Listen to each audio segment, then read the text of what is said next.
Hey, it's Junkman from VintageRock.com. We're here at NAMM 2014 at the Paul Reed Smith, kind of backstage area, right? With guitar player extraordinaire, Mr. Marty Friedman. How you doing, man? Pretty good. How you doing? Nice to meet you. Good, good. Welcome to NAMM 2014. You've probably been to about a million of these. Tell us about your affiliation with Paul Reed Smith Guitars. Paul Reed Smith. I've been playing him for about 3 or 4 years now, just loving him.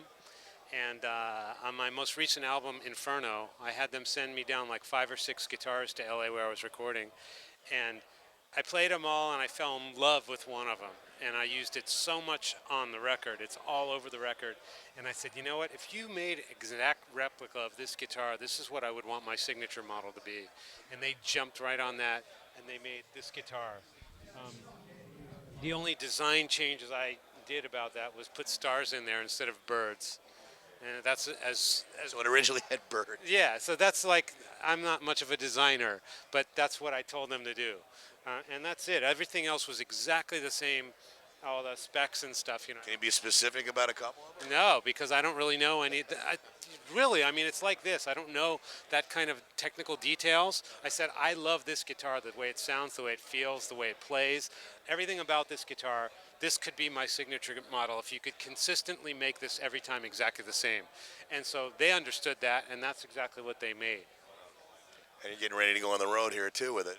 Yeah, as a matter of fact, we're talking about where we're going to be touring this year. The record comes out in May, so like we're just about, I can't like give you any dates right now, but we'll be touring from late May through the end of the year worldwide.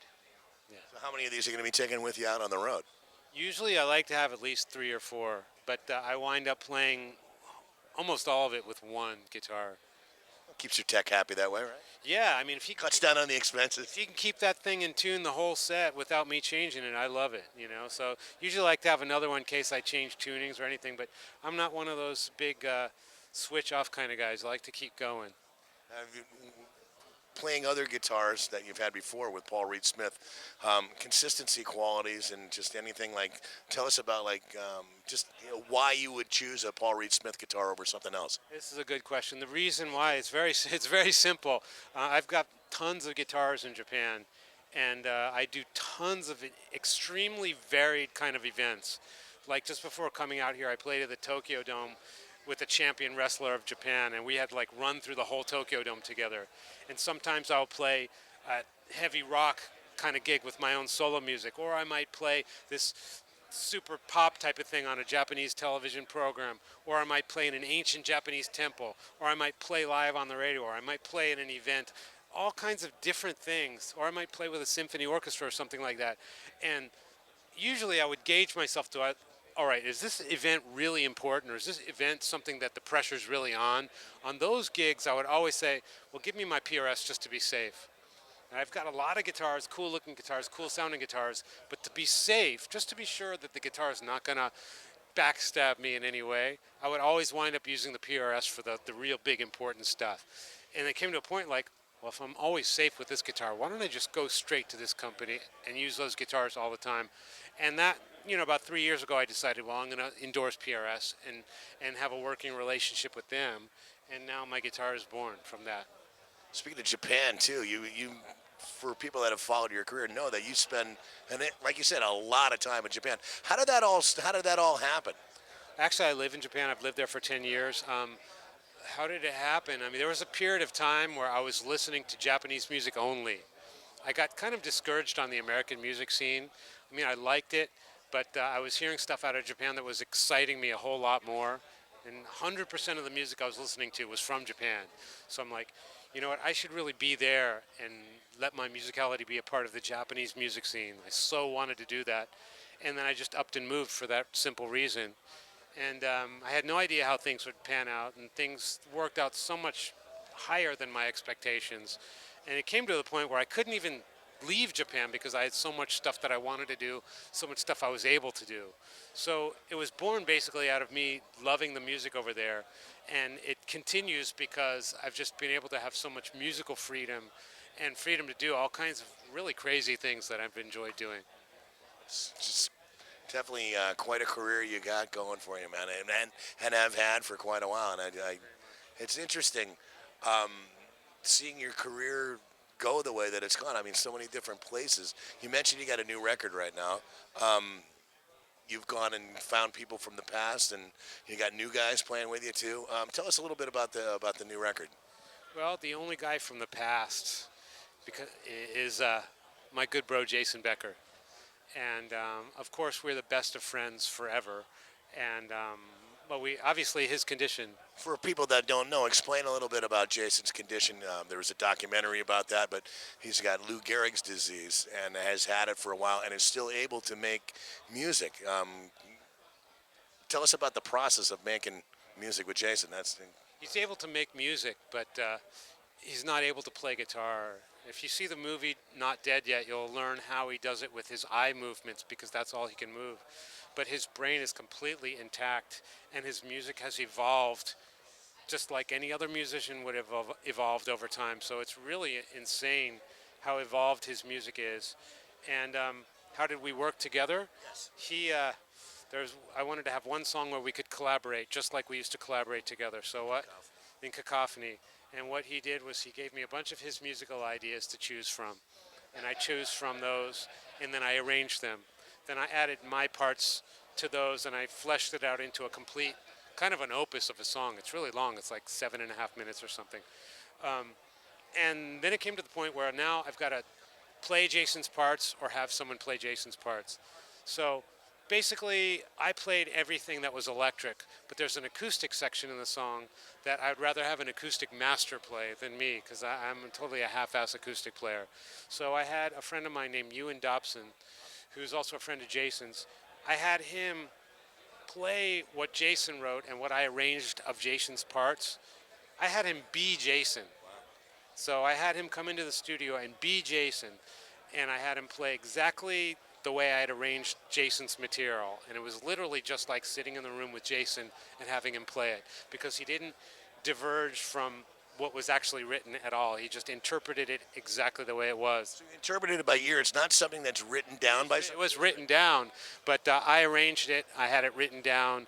So he just nailed it completely perfectly, and I wanted to make sure it was like true to Marty and Jason collaboration. I mean, he's a fantastic guitarist. I'd love to collaborate with him sometime, but on this, it was all about the Marty and Jason thing. So I had him do the Jason parts on acoustic, and I played everything else on electric.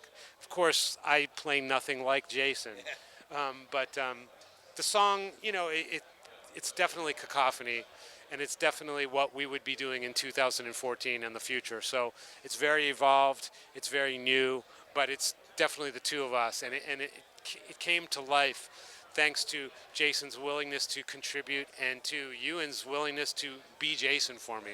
Yeah. And he was really pleased with the outlet. I played a rough mix for Jason the other day, and he just loved it.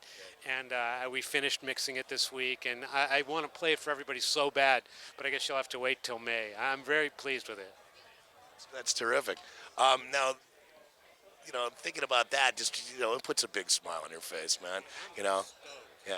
I'm just stoked because, to know Jason, know his story. I mean, of course, ALS it's the worst thing ever. It's unbelievably sad, horrible situation. But Jason, we contacting ever since he's had it, the same as it ever was, like just same as friends. We never talk about, oh, it's so sad, I'm so bummed, I'm so depressed. We totally insult each other like we always did. We put down each other's favorite football teams.